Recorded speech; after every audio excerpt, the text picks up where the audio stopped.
You ever notice how your life doesn't fall apart in one big moment? It leaks away in tiny ones. One snooze, one tomorrow, one more night of scrolling while your dreams sit on the shelf. And then you wake up one day and realize you're not tired, you're stuck. But what if I told you there's a hidden doorway in your day, an hour most people never use, where discipline is easier, distractions are silent, and your future can finally hear you? This isn't a wake-up early lecture.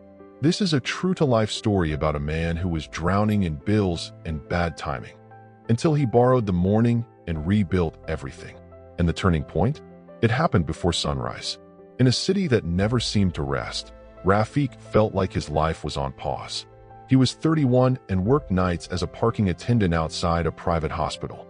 Under bright security lights, he watched people come and go with purpose while he counted hours. His pay covered rent, food, and almost nothing else. But the real pain wasn't money. It was the feeling that time was slipping by and he had nothing to show for it. Every morning after his shift, he walked home while the city woke up, students in uniforms, office workers with coffee, parents rushing kids along. Everyone looked like they belonged somewhere. Rafiq felt invisible. He tried to change. He applied for jobs. He promised himself, I'll learn something. But after work he'd crash, wake up late, scroll on his phone, and repeat the cycle. He wasn't lazy, he was trapped in survival. Then one night, a small moment hit him hard. An older woman rushed out of the hospital, shaking, trying to call her family. Her hands trembled so much she couldn't type. Rafiq helped her contact her son and walked her to a taxi. Before she left, she grabbed his wrist and said, "Beta, don't stay in one place too long. Life doesn't wait."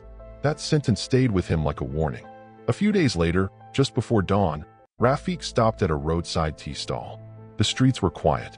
A man sat nearby reading, calm and alert.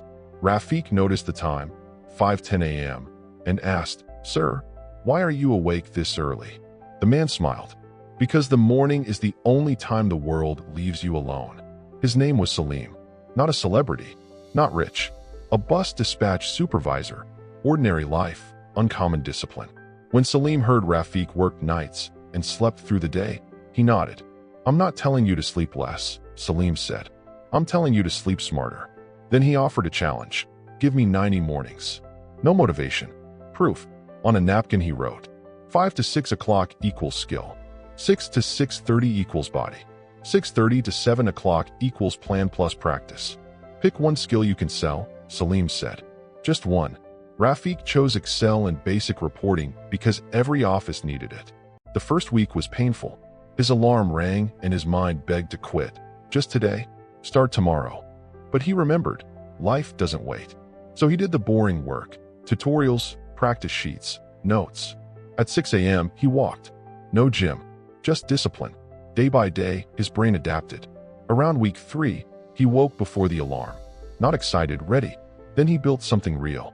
He made a simple Excel parking log for his workplace. Vehicle numbers, timings, daily totals. Something they'd never organized properly. He showed it to his supervisor.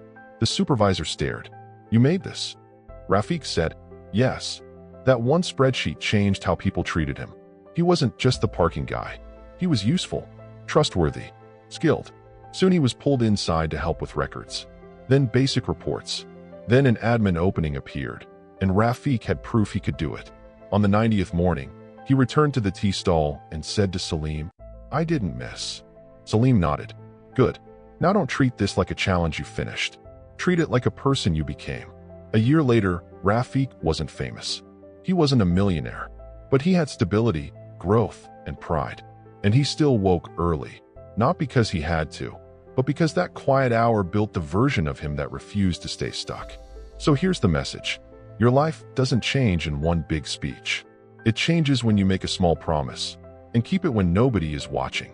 If you keep living the same mornings, you'll keep waking up to the same life.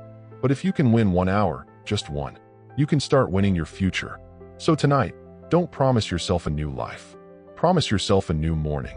And when that alarm rings, remember, comfort will beg you to stay the same. But your future is waiting for you to stand up anyway. And here's what most people miss. Rafiq didn't get rescued. No one handed him a shortcut. No one saved him. He simply stopped giving his best hours away to sleep, stress, and scrolling. He took the quiet time back, then used it like a weapon. And little by little, his mornings started pulling his whole life forward.